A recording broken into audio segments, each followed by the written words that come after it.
अस्सलाम वालेकुम, मैं हूं आरिफ काज़मी और आप देख रहे हैं सच टेलीविज़न का डिजिटल प्लेटफॉर्म। मशरिक़ी वस्ता की कशीदा सूरत हाल के हवाले से एक नई डेवलपमेंट और बड़ी अहम किस्म की डेवलपमेंट ये सामने आई है कि 12 रोज़ा जंग के बाद ईरान के जो सुप्रीम लीडर हैं आयतुल्लाह सैयद अली ख़ामनेई के हवाले से चेमगोइयाँ और अफवाहों का एक बाज़ार गर्म था कि वो क्यों नहीं निकल रहे, क्यों नहीं मंजर आम पे आ रहे हैं, क्यों नहीं मुहर्रम उल हराम की जो मजालिस हैं उनमें शिरकत कर रहे हैं। तो अब ईरान के सुप्रीम लीडर ने इन तमाम तर चेमगोइयों को, इन तमाम तर अफवाहों को रद्द करते हुए वो मंजर आम पे आ गए हैं और उन्होंने गुज़िश्ता रात ईरान के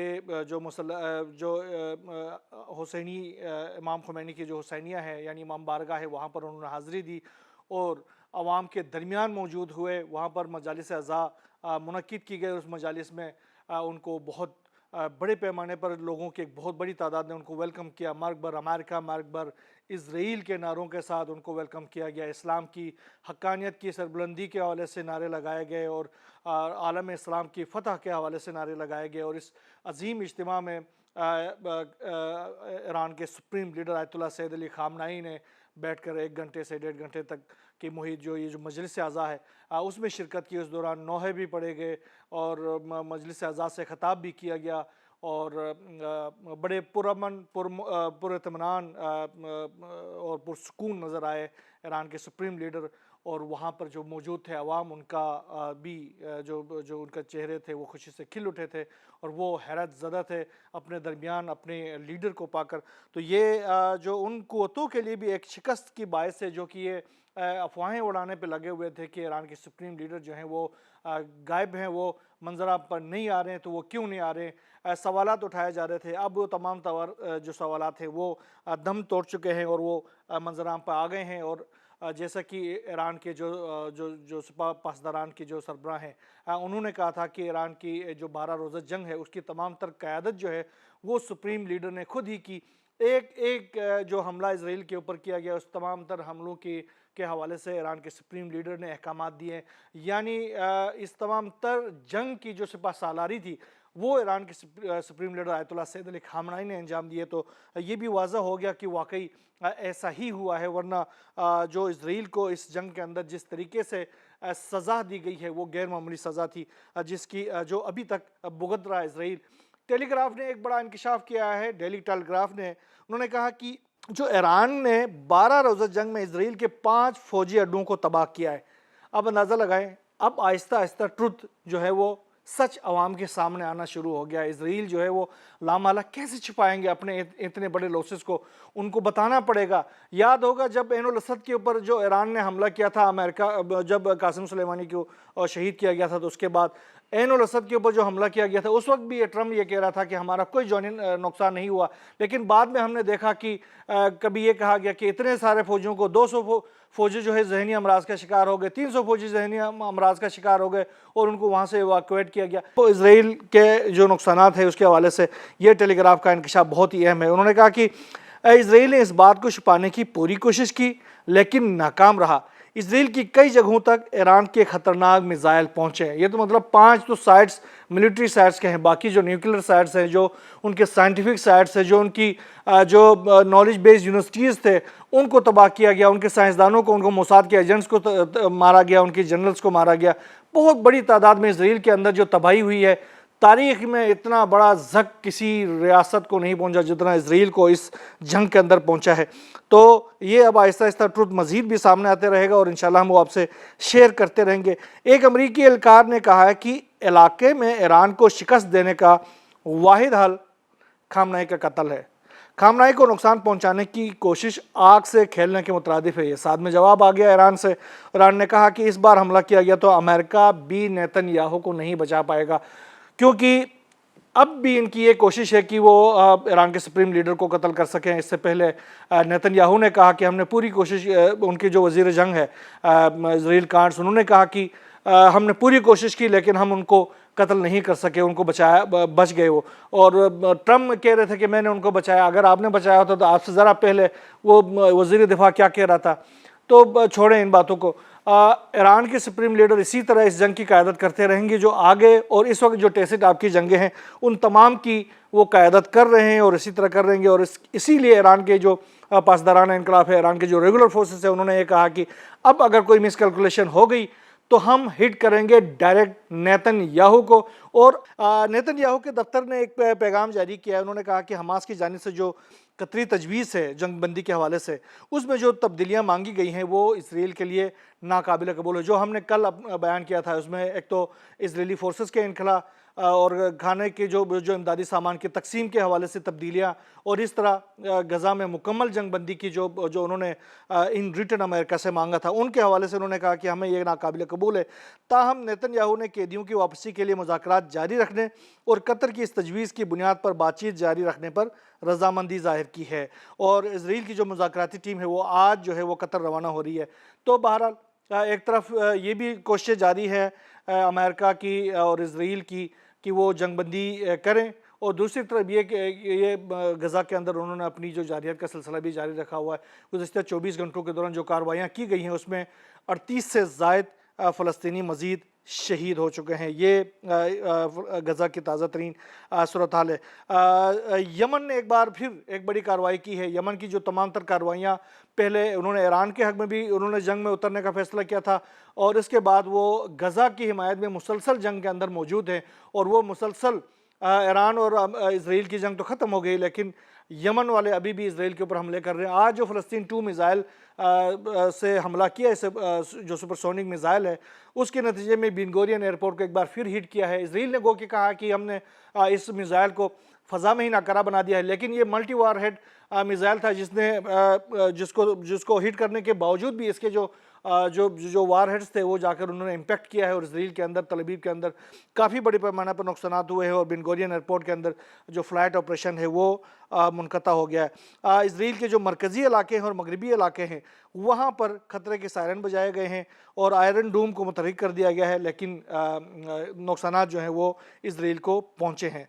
इसराइल ने यमन के साथ साथ जो लुबनान के अंदर भी अपनी कार्रवाइयों का सिलसिला जारी रखा हुआ। गुज़श्ता 24 घंटों के दौरान बड़ी कार्रवाइयाँ की गई है। गुज़श्ता रोज़ जो कार्रवाइयाँ की गई थी यमन लुबनान के ऊपर, इसमें जनूबी लुबनान पर 4 दफ़ा ड्रोन से हमला किया गया, जिसमें मुतअद्दिद गाड़ियों को भी निशाना बनाया गया। जिसमें कहा गया कि एक तो ईरान से रिलेटेड कुछ शख्सियात को शहीद कर दिया गया है, कुछ हिज़्बुल्लाह से रिलेटेड शख्सियात को शहीद करने का इसराइल की जानिब से दावा किया गया है।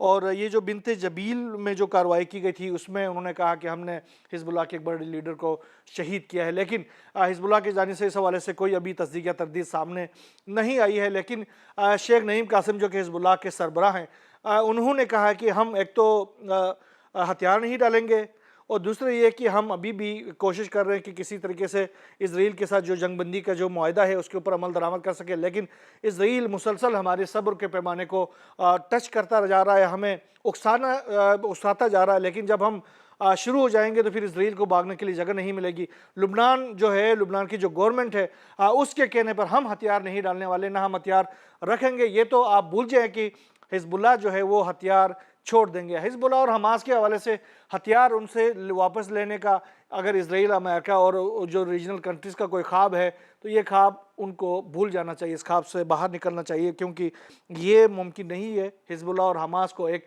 अटल हकीकत तस्लीम करते हुए अगर इस दुनिया को एक पुरअमन जगह बनाना है तो इनकी हकीकत को तस्लीम करते हुए मामलात को आगे बढ़ाना पड़ेगा।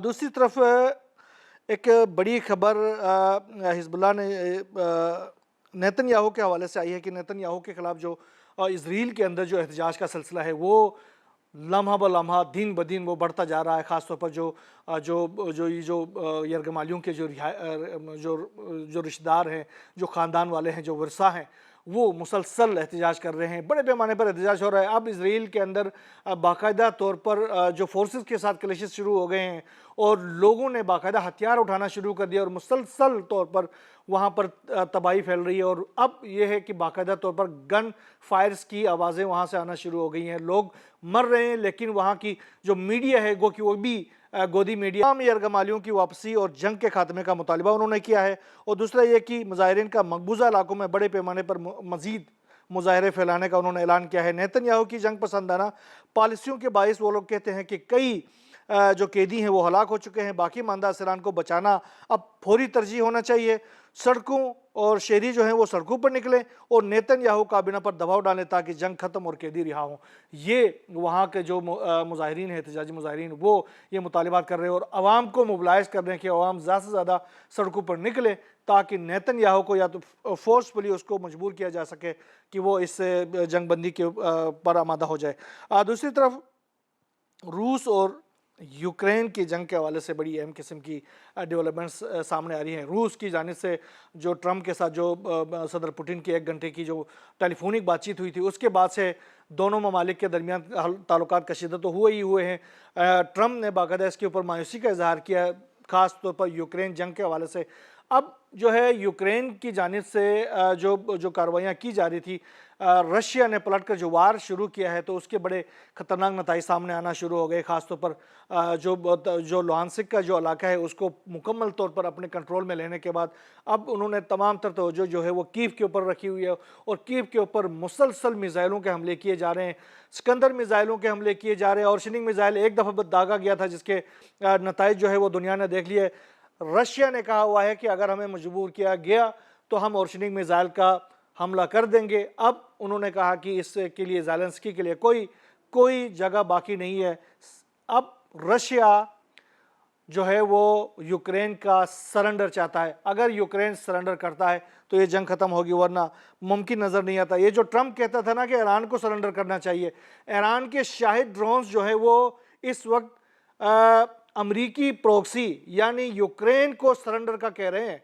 तो आप अंदाज़ा लगाएं कि जंग कैसे पलट रहा है। ईरान ने तो सरेंडर नहीं किया, लेकिन अमेरिका सरेंडर करने जा रहा है यूक्रेन के अंदर। और वो यूक्रेन के अंदर सरेंडर क्यों कर रहा है? ईरान की जो शाहिद ड्रोन्स के खतरे का सामना करने की सकत बाकी नहीं रही। जो तबाही वहाँ पर फैलाई है इन शाहिद ड्रोन्स ने, उसके बाद से अब वो आहिस्ता आहिस्ता सरेंडर की तरफ जा रहे हैं। रशिया ने कहा सरेंडर करें, इसके बगैर आपकी जान बख्शी नहीं हो सकती। उन्होंने कहा कि यूक्रेन को रूस से न तो नेटो, न ही मगरबी एयर डिफेंस सिस्टम और न ही टैक्स दहंदगान की रकूम बचा सकती हैं। अमेरिकी टैक्स दहंदगान की रकूम याद रखें। अगर यूक्रेन को कोई चीज़ बचा सकती है तो, और दूसरा ये कि जो जिस तरीके से अभी अमेरिका ने ताइवान को मिलिटरीली इक्विप करने की कोशिश कर रहा है, तो वहाँ पर भी एक सूरत हाल, जंगी सी सूरत हाल पैदा हो रही है। चाइना ने कहा है कि ताइवान जो है वो हमारा अटूट अंग है और इसके ऊपर कोई बातचीत नहीं होगी। और अमेरिका को उन्होंने पहले ही वार्निंग दी हुई कि अगर तुमने ताइवान को अगर किसी तरीके से मिलिटरीली इक्विप करने की कोशिश की और इस जोन को, इस रीजन को अगर जंग में धकेलने की कोशिश की तो आपके साथ बहुत कुछ होगा, बहुत कुछ बुरा हो सकता है। मिलिटरीली चाइना ने बाकायदा ताइवान को सराउंड किया हुआ है और किसी भी वक्त अगर ये ताइवान के जो हुकाम है वो अगर अमेरिका की प्रॉक्सी बनना नहीं छोड़ते हैं तो किसी भी वक्त चाइना जो है वो लम्हों के अंदर ताइवान को टेक ओवर कर सकता है। इसके हवाले से कल हमने कहा था कि रशिया ने एक एयर डिफेंस सिस्टम मुतारिफ कराया है, उसकी नुमाइश की है, जो कि लेज़र गाइडेड है और वो लेज़र के ज़रिए जो ड्रोन्स होते हैं, जो प्रोजेक्टाइल होस्टाइल प्रोजेक्टाइल्स होते हैं, उसको हवा में ही तहलील कर देते हैं, जलाकर भस्म कर देते हैं। अब चाइना ने भी एक लेज़र टेक्नोलॉजी से लेस जो डिफेंस सिस्टम है उसकी रुनुमाई की गई है। फौजी टेक्नोलॉजी में बड़ा इनकलाब है और ये जो होस्टाइल ऑब्जेक्ट्स को ये भी फ़ज़ा में जलाकर राख कर सकता है। ये बड़ी डेवलपमेंट है और अमेरिका के हवाले से अमेरिका की ज़वाल कहें या अमेरिका के लिए एक बड़ा चैलेंज सामने आ रहा है। एलोन मस्क की सूरत में 2 पार्टी सिस्टम को चैलेंज किया है एलोन मस्क ने और अपनी तीसरी पार्टी अमेरिका के अंदर, अमेरिका पार्टी का बाकायदा तौर पर ऐलान किया है। ट्रम्प ने तो धमकी दी है कि हम उसको दोबारा से अफ्रीका भेज देंगे। अब ट्रम्प एलोन मस्क को अफ्रीका भेजते हैं या एलोन मस्क ट्रम्प को घर भेज देते हैं, ये आने वाला वक्त ही बताएगा। बहरहाल जो भी नई डेवलपमेंट सामने आती रहेंगी इंशाल्लाह हम आपसे शेयर करते रहेंगे। यहाँ बस नहीं, अल्लाह हाफिज़।